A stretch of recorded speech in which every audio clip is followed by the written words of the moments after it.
मंगल मूर्ति महान श्री रिद्धि सिद्धि दातार, सब देवन में आपको प्रथम पूज्य अधिकार।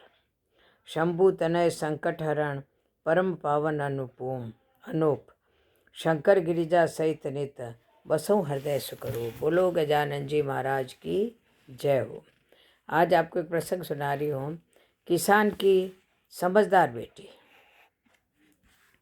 एक गरीब किसान अपनी बेटी के साथ झोंपड़ी में रहता था। उसके पास खेती करने के लिए थोड़ी सी ज़मीन थी। फसल बेचकर थोड़े रुपए ही मिलते थे। उनसे वे 2 समय का खाना भी नहीं खा पाते थे। एक दिन वह राजा के पास अपनी समस्या लेकर गया, क्योंकि राजा बहुत दयालु था। उसने किसान को खेती करने के लिए अपनी ज़मीन में से थोड़ी सी ज़मीन दे दी। राजा ने कहा, यह ज़मीन तो हमारी ही रहेगी, परंतु इस पर उगने वाली फसल तुम्हारी होगी। किसान बहुत खुश हुआ और राजा को धन्यवाद देकर अपने गांव लौट आया। एक दिन वह खेत की जुताई कर रहा था, तभी उसका हल एक कठोर चीज से जा टकराया। उसने खोदकर देखा तो उसे सोने की एक ओखली मिली। किसान बहुत ईमानदार था। उसने अपनी बेटी से कहा कि हमें यह ओखली राजा के खेत में मिली है। जिसकी ज़मीन है उसी की यह ओखली भी है, इसीलिए हमें यह ओखली राजा को लौटा देनी चाहिए। लेकिन किसान की बेटी बोली कि नहीं पिताजी, आप ऐसा ना करें। आपको केवल ओखली ही मिली है। अगर राजा ने आपसे इसकी सोने की मूसली भी मांगी तो आप क्या करोगे?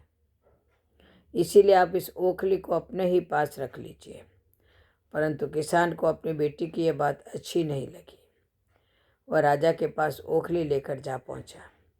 दरबार में वैसा ही हुआ जैसा कि उसकी बेटी ने कहा था। राजा ने सोचा कि किसान ने लालच में आकर मूसल अपने पास रख ली है। बेस किसान राज्य को सोने की मूसल कहाँ से ला कर देता। नतीजा यह हुआ कि किसान को जेल में डाल दिया गया। बोले किसान को ऐसी गलती की सज़ा मिली थी जो उसने की भी नहीं थी।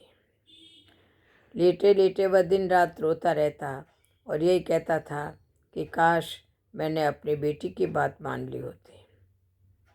एक दिन राजा ने उसे यह कहते हुए सुन लिया। फिर उन्होंने किसान से पूछा कि आखिर वह ऐसा क्यों कह रहा है। तो किसान ने राजा को पूरी बात बताई। यह सुनकर राजा को अपनी गलती का एहसास हुआ और किसान को फौरन छोड़ दिया। उसकी बेटी को राजा ने अपने दरबार में बुलाया। उससे बातें करने के बाद राजा को पता चल गया कि वह बहुत ही बुद्धिमान है। राजा ने उसको राज्य के खजाने का मंत्री बना दिया।